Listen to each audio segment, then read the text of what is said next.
abril de 1987, às 10h30 da manhã,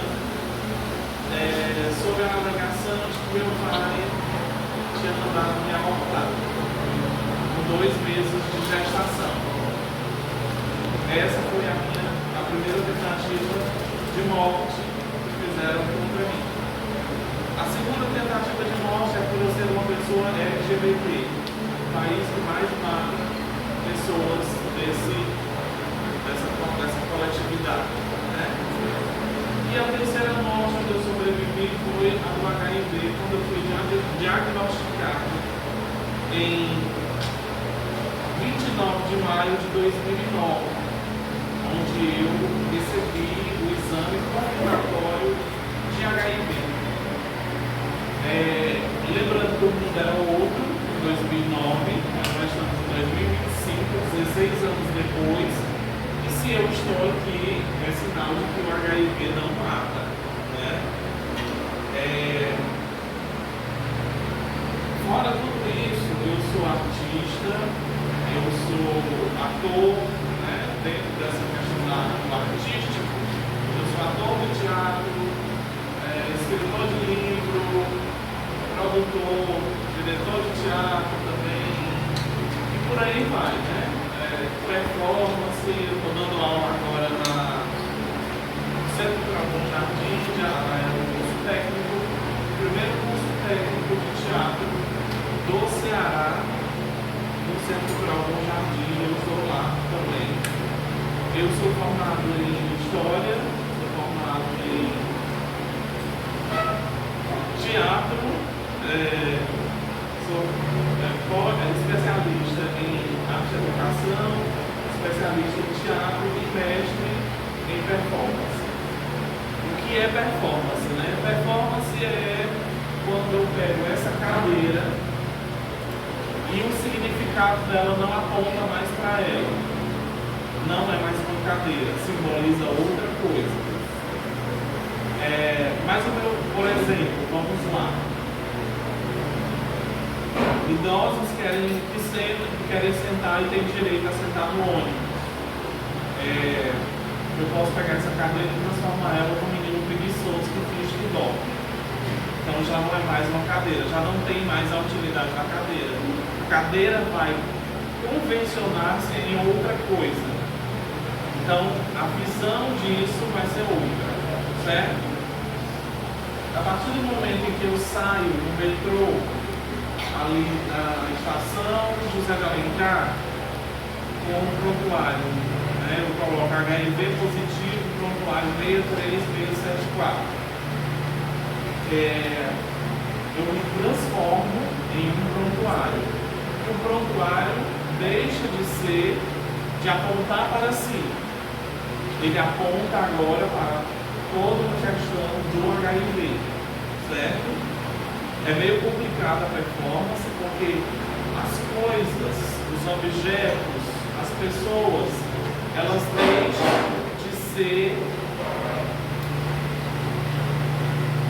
deixam de ter aquele significado para ter outro significado maior. Em um conjunto passar uma mensagem. Diferente de uma peça de teatro, onde tem os personagens, o figurino, o cenário, toda aquela indumentária, né? Na performance não, nós fazemos uma performance dessa cadeira, como eu já exemplifiquei, e nós dois significarmos algo. Eu não aponto mais para mim, eu não sou mais um ser humano, e a cadeira não é mais cadeira. Nós dois nos transformamos em um código só, ou vários códigos para significar outra coisa. Deixa eu só perguntar uma coisa aqui. Quem aqui já é imunizado, mudando totalmente de assunto, quem aqui já é imunizado contra HPV? Levanta a mão. HPV.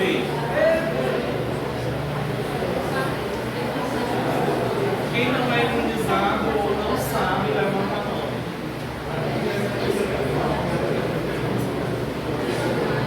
Quem não é imunizado, todo mundo aqui deve saber, esse é um direito de vocês de se imunizarem. É uma questão de saúde pública, né?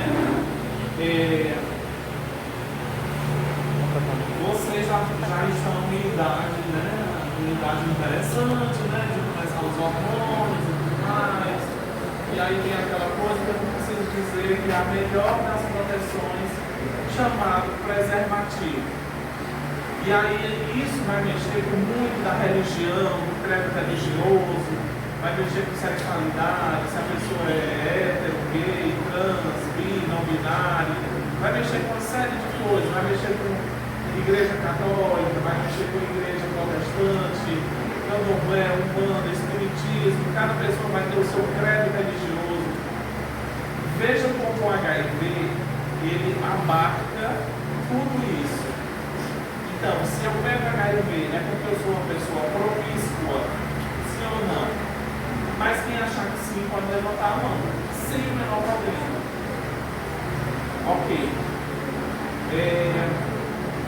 Se eu pego HIV, é porque eu quis.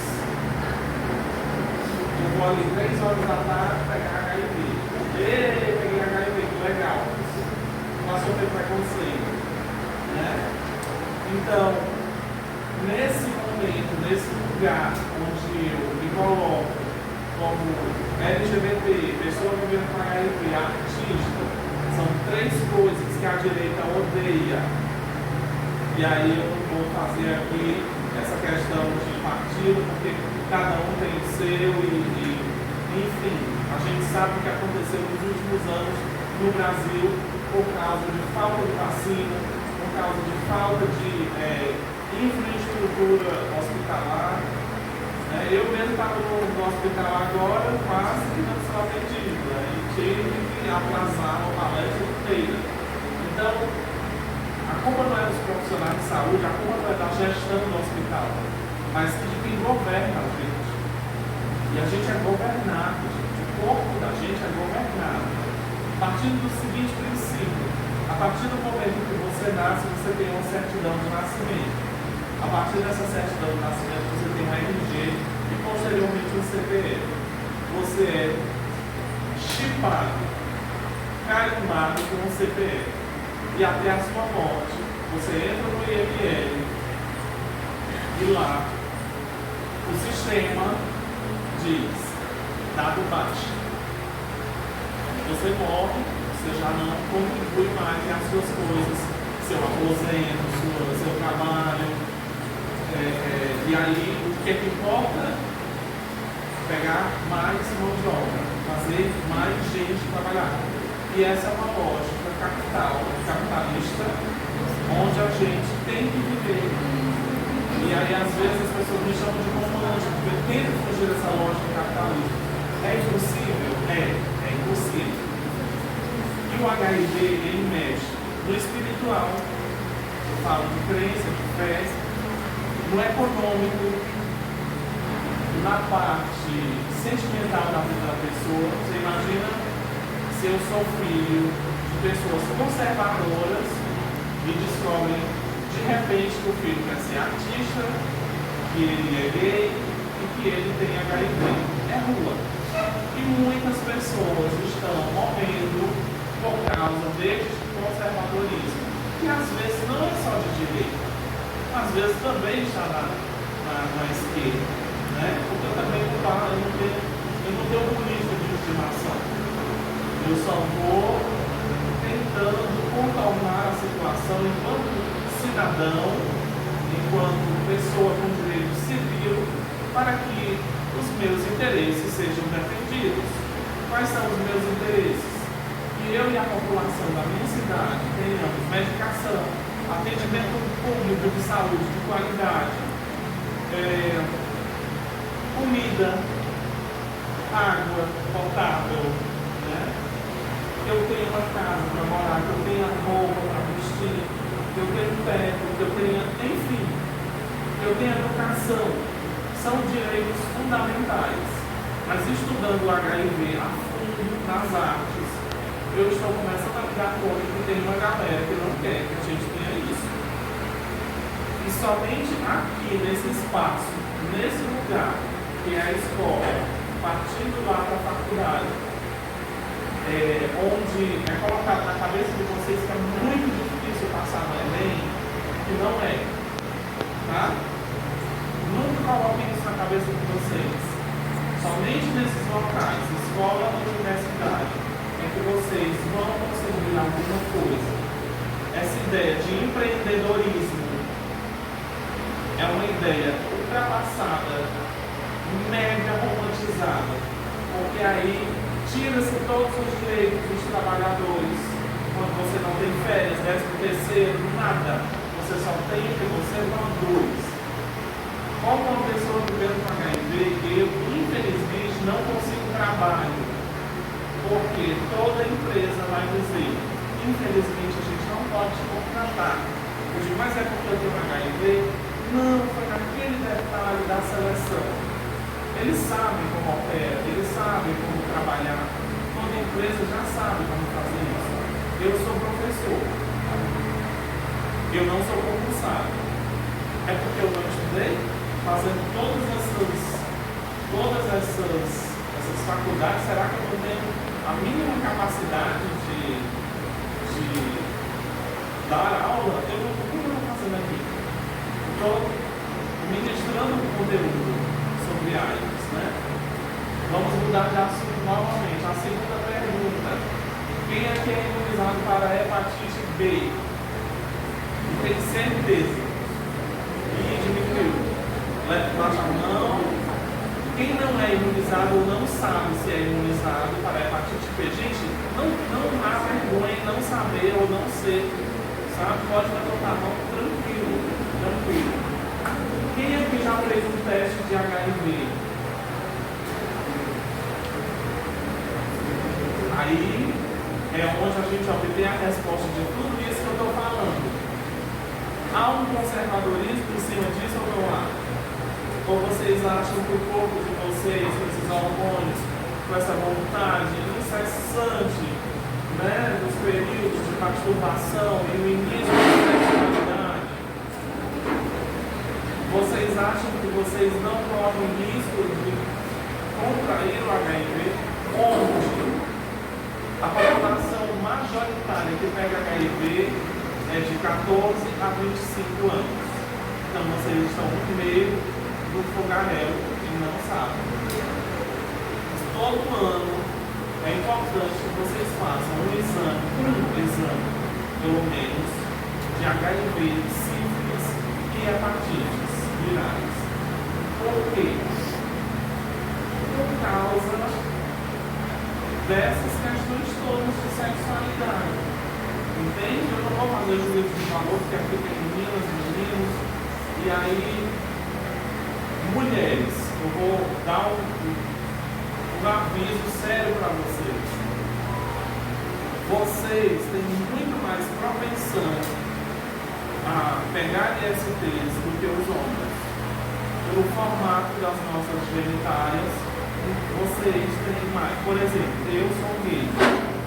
E aí eu vou explicar uma coisa mais íntima ainda. Eu sou gay passivo. Ou seja, vocês já sabem o que é isso. Irmão, quem não sabe vai por aí. Então, o que eu recebo da devolutiva do médico? Você tem que visitar um proctologista mais cedo. Assim como a mulher tem que visitar o ginecologista. Não há comparação. Eu sou homem. Eu me identifico como homem cis. Tem gente que é homem trans, eu sou homem cis. Eu sou apenas gay. A minha sexualidade é diferente. O meu gênero é esse. Eu me identifico como homem. Né? Então, é muito importante que vocês façam esses exames. Primordial que vocês façam esses exames, mas não vão fazer esses exames com culpa, com dúvida. Não coloquem isso na cabeça de vocês. Na hora de receber o exame de HIV, de sífilis, de hepatites, vocês tenham isso como um hábito de quem faz, sei lá, um hemograma completo, por exemplo. E aí vocês vão naturalizando e sempre vão colocando um hemograma completo os outros exames. Por aí, a gente, na época que eu fiz o meu exame de HIV, eu demorei 15 dias. Os 15 dias eu fui pegar, aí, deu um problema no seu sangue e tudo mais, coagulou. Mas aquilo, pela lei, já era para fazer um reteste. E aí esse reteste era para confirmar, porque no primeiro exame já tinha dado HIV positivo. Então, pela lei, tem que fazer o segundo exame, para confirmar. E aí na confirmação veio o diagnóstico de HIV, certo? Então, calma também se alguém pedir um reteste para vocês. Às vezes, pode dar um falso positivo. Tem muito isso. Assim. Se vocês quiserem se testar, vocês podem acessar o Instagram A Hora é Agora, @ahora-é-agora, onde lá vocês preenchem uma ficha desse formulário e vocês recebem o exame em casa. Tá bom, mas é tranquilo fazer um exame em casa sem um psicólogo? Não é. Pega o exame, vai no posto de saúde, pede para a enfermeira fazer. Porque ela não vai ter o enfermeiro, enfim, ele vai saber fazer melhor, ela vai saber fazer melhor. Eu acho que tem uma galera aqui que faz enfermagem, né? É técnico, né? Certo. E aí vocês já vão para a enfermagem, né? Nas universidades, tudo mais, ou vão escolher a área diversas da saúde, né? O que eu posso falar mais para vocês? Vocês viram um documentário? Viram quantas pessoas têm a sorologia aberta? Aquilo ali foi escolhido assim a dedo. Eu sou uma das pessoas mais abertas a falar de HIV nessa fortaleza gigante continental que a gente tem. Fortaleza é quase do tamanho do país, né? E aí, assim, tem muita gente que não trata o HIV com vergonha de ir no médico, com vergonha de se tratar mesmo, com medo de alguém ver no hospital. E aí o que isso causa? Abandono do tratamento. E esse abandono do tratamento está causando 300 mortes por ano, todo ano no Ceará, só no Ceará. No Brasil, aproximadamente 11 mil pessoas morrem de complicações de AIDS por ano. Porque desistem do tratamento, não querem saber ou têm diagnóstico tardio. Eu sou casado. Então, hoje, quando vocês chegarem em casa, quem tem um casal como responsável dentro de casa diz o seguinte: por que vocês não fazem o exame de HIV? Tá louco, menino? Como é que eu vou fazer esse exame? Se eu vou trair a minha esposa, meu marido? Não, é porque eu quero que vocês me deem um exemplo de fazer o exame. Vamos os três fazer o exame. É uma boa solução. E aí, em 2004, eu recebi a visita médica na minha escola. Ele falava o seguinte naquela época: num grupo de 70 pessoas, uma está contaminada por HIV em 2004. Eu não sei esse número hoje em dia, mas a média é de que a cada 6 segundos no mundo uma pessoa se contamina com HIV. Então, quando eu terminar essa palestra aqui, imagina o tanto de gente que já vai estar contaminada por HIV. É claro que as pessoas não estão pegando direto, compulsoriamente. Feito um estudo e dividido e deu isso. Antes, quando eu comecei em 2017, fazendo essa pesquisa, era 17 segundos. Agora são 6 segundos. A cada 6 segundos a pessoa pega HIV. Não é aquela roupa, mas é que a cada 6 segundos a pessoa é contaminada. E isso acumulando os casos subnotificados, ou seja, quem não sabe que tem. Porque aí tem, passa para o outro, que não sabe, passa para o outro, que não sabe, passa para o outro. E é assim que essa doença nunca acaba. Nunca acaba. Diga, Mônica. Eu queria que você falasse um pouquinho. Eu teve um diagnóstico em 2009. Isso. A sua família, como é que foi? Assim, você contou de imediato? Como foi para a família receber também esse diagnóstico? A adesão da família é super importante, porque é a primeira que a gente recorre. E aí tem casos de pessoas que são abandonadas pela família e ficam em situação de rua. Essa situação de rua vai levar a quê? Processo de drogadição. Ou seja, crack, maconha, cocaína, dentre outras drogas sintéticas que existem hoje em dia. A pessoa que está na rua com HIV, onde é que ela vai guardar os medicamentos dela? E se ela estiver drogada? E se ela receber, se ela for roubada? E aí, assim, não existe um controle específico nas casas em Fortaleza que abriga.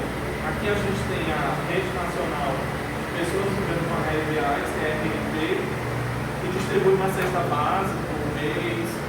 A pessoa vivendo com HIV tem direito, por lei, a um cartão que dá direito a andar nos transportes intermunicipais, tipo Calcaia, Horizonte, enfim, dá para ir para 18 municípios daqui de Fortaleza, até porque tem gente que tem HIV no interior do estado e às vezes nessas cidades não tem tratamento, não tem que se deslocar até aqui. E aí é isso, assim. E aí tem também a Associação de Voluntários do Hospital São José, onde lá eles têm de segunda a sexta, de 8 às 4 da tarde, 8 da manhã às 4 da tarde. Oficinas como macramê, teatro,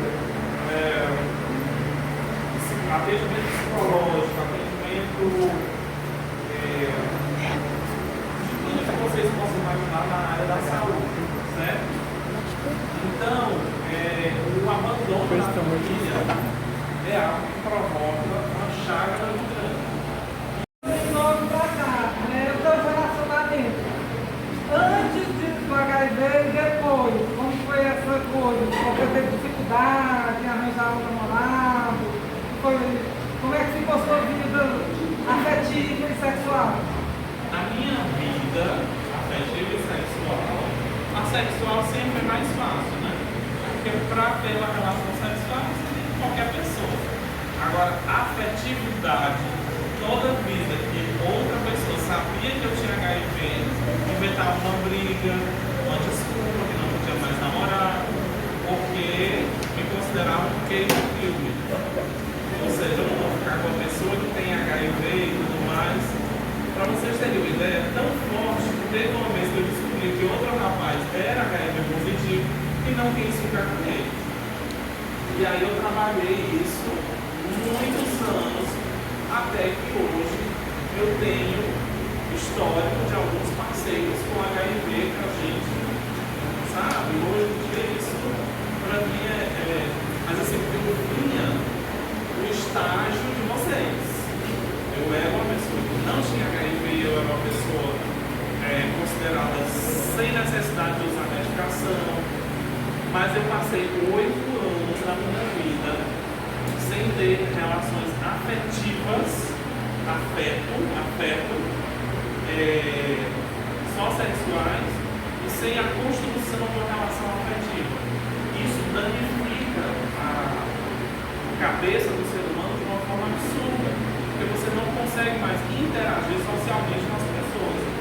E eu passei a não interagir com as pessoas, não era só afetivamente, era da questão de arranjar amigos, conseguir emprego, porque você vai se interiorizando de uma forma tão absurda que você vai se achando um lixo. E aí você não consegue mais, porque todo mundo vem, pelo menos a minha história foi assim, e dizia, o HIV, né, teve responsabilidade, isso que eu ouvi, que é a polícia. E aí onde as religiões vão tentar abarcar esse pessoal. E assim, é muito perigoso no Brasil as religiões abarcarem as pessoas. Porque o que eu tenho visto é o fundamentalismo religioso, e eu passei por esse fundamentalismo religioso mesmo tendo família. Mas o meu aporte cultural talvez não tenha deixado. Então muitas vezes eu tive que me ajoelhar, me perguntando às pessoas se eu aceitava Jesus e tudo mais, e aí isso não entrava na minha cabeça, porque isso não fazia parte da minha fé. E a minha fé tem que ser respeitada, eu tenho HIV ou eu não tenho HIV. Eu estou aqui forte, tranquilo, preciso até emagrecer um pouquinho, diminuir os triglicerídeos, né? As gorduras saturadas e trans que a gente come todo dia, né? Os açúcares do sangue. E assim, é uma lavagem cerebral completa e é feita com a gente. Porque a gente está fragilizado. E aí entra a questão de mães da idade de vocês, meninas, que já na primeira relação sexual, tanto engravida quanto é contaminada pelo HIV. E aí tem toda uma questão de transmissão vertical, ou seja, da mãe para o filho, né? Eu sou uma pessoa indetectável e intransmissível. Eu não transmito o HIV. Se eu quiser ter uma relação desprotegida, contanto que eu avise a pessoa, tudo bem. Essa mulher ou esse homem não vão ter, não vão pegar HIV de mim. Mas tem muita gente que começa o tratamento e já vai sem preservativo.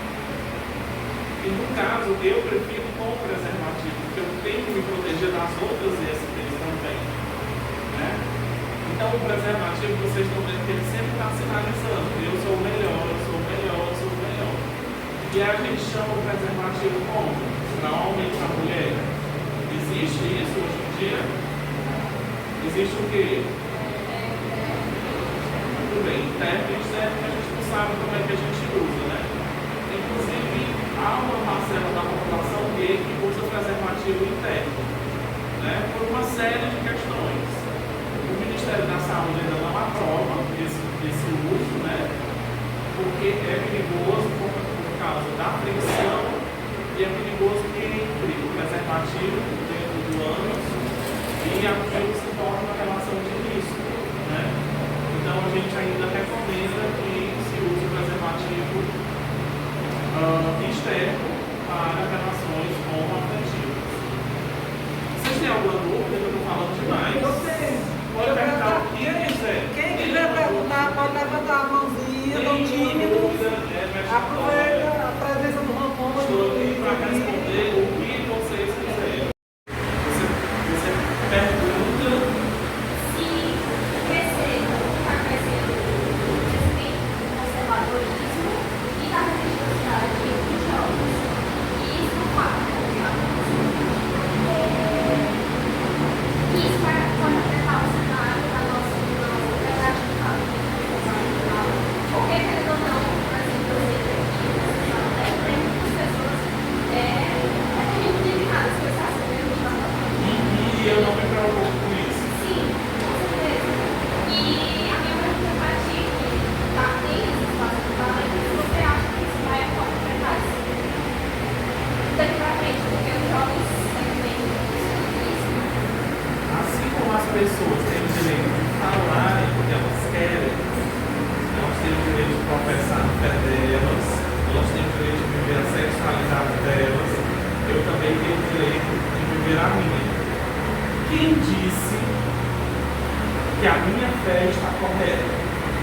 Isso eu não estou falando de mim. Entende isso? Quem disse que a fé de fulaninho, ciclaninho, beltraninho está certa? Por que essas pessoas se acham detentoras do conhecimento e do poder de uma palavra de um Deus monoteísta? Por que as outras 5 bilhões de religiões que tem no mundo estão erradas e só uma está correta? É porque a maioria? Então, quer dizer que a maioria das pessoas que mandou matar Jesus ao invés de matar Barrabás estavam certas?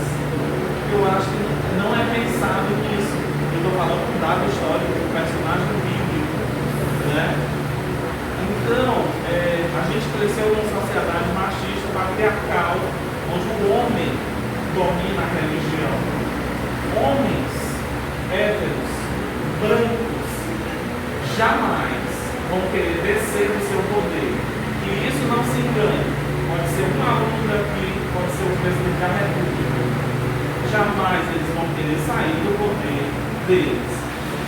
Cadê as mulheres como líderes religiosas?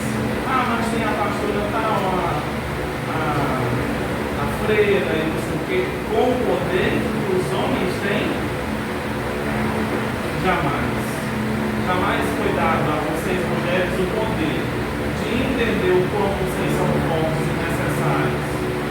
E aí, as pessoas conservadoras, vamos dizer assim, ele está tentando comprar as mulheres com argumentos churros.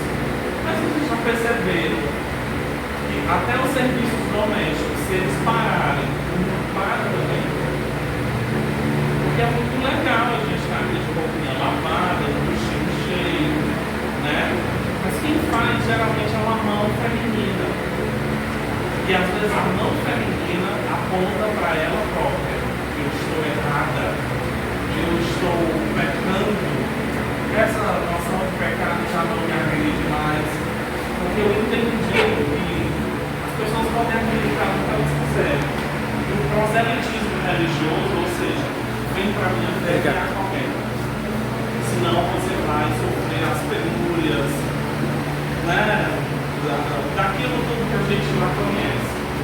Você, Brasil, mesmo sendo brancos, pretos, pardos, indígenas, quilombolas e tudo mais, não entendam isso como uma revolta minha, mas entendam que a religiosidade de vocês é super sagrada, é super de vocês, tem que ser respeitada. Mas eu também, como uma pessoa gay, que sou espírita, que sou de esquerda, mas não tenho meu presidente de estimação, porque eu não concordo com aquilo, porque senão ainda vai cair sobre você. Na verdade, tem muita gente que diz, ainda já caiu sobre você, porque você é positivo. E pessoas que já falaram assim para mim, já pegaram a minha também. E aí eu digo, mas eu não vou devolver nessas mesmas palavras. Eu vou dizer, você agora entende o que era que eu falava? Semana passada, uma amiga da minha mãe queria mudar a filha dela para fora de casa.